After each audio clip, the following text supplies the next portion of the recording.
जो रिजवान गोंदल साहब वाली ट्रांसफर वाला मामला था, इसका मैं निशायद हूँ क्योंकि इसके लिए जमील गुज्जर साहब मेरे पास घर तशरीफ लाए थे और उन्होंने मुझे ये वजाहत की थी और ये मैंने उस वक्त अपने कॉलम में भी उनके हवाले से ये वजाहत जो है वो शाया की थी, जिसमें उन्होंने ये कहा था कि उन्होंने जो बुशरा बीबी की जो बेटियां हैं उनको जो एक तरह से उनका ख्याल था कि हैरस किया है उस एसपी ने या डीपीओ ने, तो इसलिए उनकी ट्रांसफर हुई थी।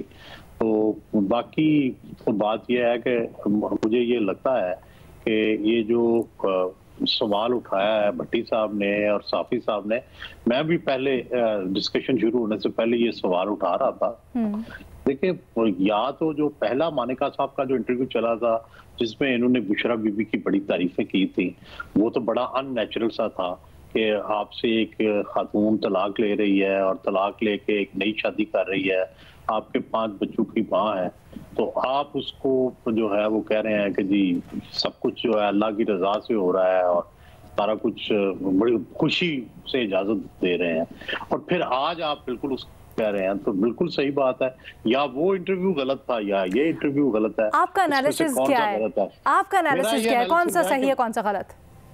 मेरा ख्याल है कि ये जो मौजूदा इंटरव्यू है कि तलाक पर एक जो दुख होना चाहिए था, ये मुझे सही लगता है। ये नेचुरल जो इंसान के जज्बात होते हैं उसके करीब है। वो वाला जो था वो तो ऐसे लगता था कि ये फरिश्ता है, इनकी बेगम भी और ये भी, और इनके जज्बात इंसानों वाले हैं, बड़ा अननेचुरल सा था। तो ये बड़ा नेचुरल लगा, लेकिन बाकी जो बातें हैं डेफिनेटली इनका गवर्नमेंट में असर रसूख था। वो बुशरा बीबी के जरिए से ही वो मुतरशे होता था, वो अमल होता था। कभी बच्चे जो हैं वो उनकी सिफारिश की जाती थी, बच्चों के जरिए सिफारिश की जाती थी। ज्यादातर कम्युनिकेशन बच्चों के जरिए थी और बच्चों की बात जो है वो बुशरा बीबी नहीं टालती थी। और आपको पता है बहुत सारे मामलात में बच्चों के नाम भी आए हैं और वो कोई गलत भी नहीं है।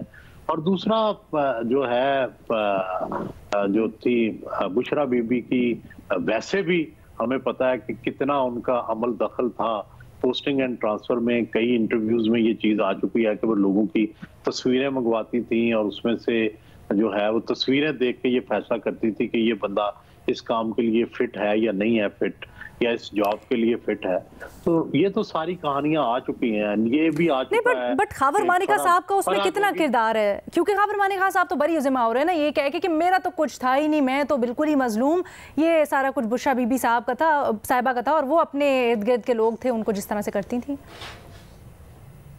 एक तो देखें, कुछ चीजें तो हमें माननी पड़ेंगी मानिका साहब की। एक तो यह है कि ये जॉब से फारिग हो चुके थे पहले, ठीक है, और जाहिर है कस्टम में इनकी बड़ी अच्छी जॉब थी, तो ये तो नहीं है कि ये बेचारे बिल्कुल फकीर हैं। और दूसरा बात यह है कि गुलाम मोहम्मद खान अहमद खान मानिका के ये बेटे हैं जो कि अपने जमाने के बहुत बड़े रईस थे, फेडरल मिनिस्टर रहे, बहुत सारे हुकूमतों में रहे, तो ये बड़े रिच लोग हैं, बड़े इन्फ्लुएंशियल लोग हैं, इनका पॉलिटिकल क्लाउड भी था। फिर जो है मानिका साहब जो खुद है वो खुद कस्टम में बहुत बड़े अफसर थे, तो ये कहना कि ये पहले बिल्कुल ही इनके पास कुछ नहीं था तो आ गया है, ये मैं नहीं मानने को तैयार। ये पहले भी अमीर आदमी थे, अब भी कुछ और आ गया होगा, लेकिन इनका इन्फ्लुएंस है मानिका फैमिली का। सर अब भी कुछ और आ गया होगा तो सुहेल साहब यही तो सवाल नहीं है कि अगर अब भी कुछ और आ गया तो वो और कैसे आया?